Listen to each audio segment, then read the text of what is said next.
आज का डिक्टेशन 100 शब्द प्रति मिनट रहेगा और इसकी पीडीएफ फाइल हमने हमारे Telegram channel study with HP Swami पर डाल दी है। डिक्टेशन स्टार्ट होगा 5 सेकंड बाद। स्टार्ट। महिला पहलवान विनेश फोगाट की पेरिस ओलंपिक में अंतिम दौर से एन पहले वजन अधिक होने के कारण अयोग्य करार दिए जाने से स्वाभाविक ही सारे देश को निराशा हुई है। पूरे खेल के दौरान जिस तरह विनेश ने बेहतरीन प्रदर्शन किया, उससे उनसे देश के लिए स्वर्ण पदक लाने की उम्मीद बनी हुई थी। वे अब तक की अपराजय जापान की यूई सुसाकी को हराकर सेमीफाइनल में पहुंची थी। सेमीफाइनल में उन्होंने क्यूबा की गुजमेन लोपेज को हराया था। ये दोनों खिलाड़ी दुनिया की श्रेष्ठ खिलाड़ियों में गिनी जाती हैं। यूई सुसाकी तो अब तक किसी मुकाबले में पराजित नहीं हुई, इसलिए इन्हें हराने पर फोगाट को अधिक प्रशंसा मिली। मगर अंतिम दौर में खेलने से पहले उन्हें इसलिए अयोग्य करार दे दिया गया कि उनका वजन निर्धारित 50 किलो वर्ग में करीब 100 ग्राम अधिक था। दरअसल विनेश पहली बार 50 किलो वर्ग में खेल रही थी। इससे पहले वे 53 किलो वर्ग में खेलती थीं। भारतीय ओलंपिक संघ के अधिकारियों का कहना है कि उन्होंने विनेश का वजन 50 किलो के भीतर बनाए रखने की भरसक कोशिश की, मगर फिर भी कहीं कोई चूक रह गई। चूंकि विनेश पर विशेष रूप से सबकी नजरें टिकी थीं, इसलिए उनकी अयोग्यता को कुछ लोग राजनीतिक रंग देते भी देखे जा रहे हैं। खेल में हार और जीत चलती रहती है, मगर कोई खिलाड़ी बेहतर प्रदर्शन करते हुए अंतिम दौर में पहुंचकर कुछ तकनीकी खामियों के चलते खेलने से रोक दिया जाए तो उसकी टीस उसके भीतर जीवन भर बनी रहती है। हालांकि विशेषज्ञों का कहना है कि महिला पहलवानों के लिए 50 किलो से नीचे वजन लाना कठिन होता है, पर यह सवाल तो बना ही है कि आखिर विनेश के साथ गया विशेषज्ञों का दल कैसे तकनीकी पक्षों पर ध्यान देने से चूक गया। विनेश के साथ उसके कोच, मैनेजर, आहार विशेषज्ञ भी गए होंगे। उन्हें कहीं न कहीं तो भरोसा रहा होगा कि विनेश 53 किलो से 50 किलो भार वर्ग में उतरकर खेल सकती हैं, मगर इसके लिए वजन घटाने की जिस तैयारी की जरूरत थी वह कैसे नाकाम रही, यह जांच का विषय है। अब विनेश कोई पदक नहीं ला सकेंगे। इस तरह देश भी एक पदक से चूक गया।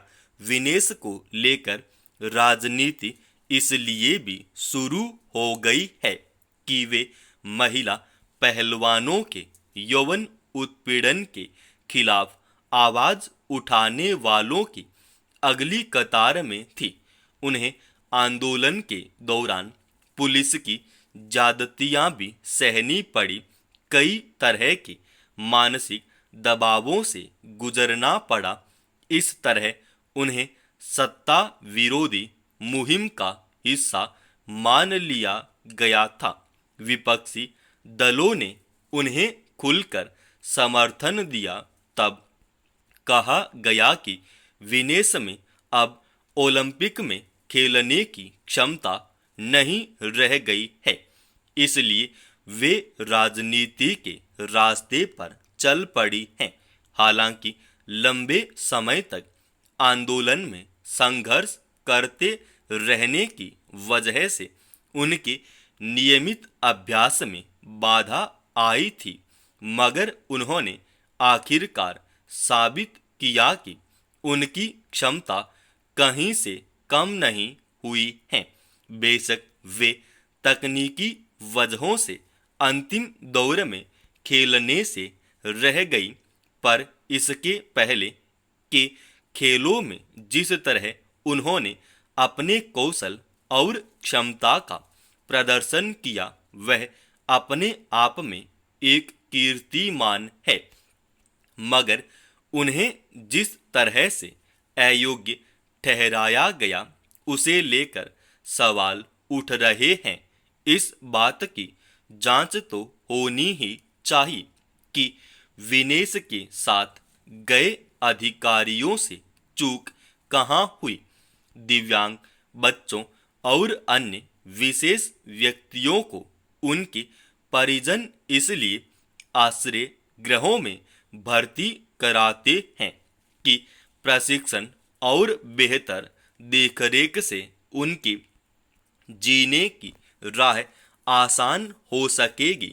मगर इंदौर के एक बाल आश्रम में हैजा के प्रकोप से कई बच्चों और दिल्ली में मानसिक रूप से दिव्यांग लोगों के आश्रय गृह में कई की मौत ने गंभीर सवाल खड़े किए हैं। आश्रय गृहों में दिव्यांगों का खास ख्याल रखना तो दूर, उन्हें बुनियादी सुविधाएं भी मुहैया नहीं हो पा रही हैं।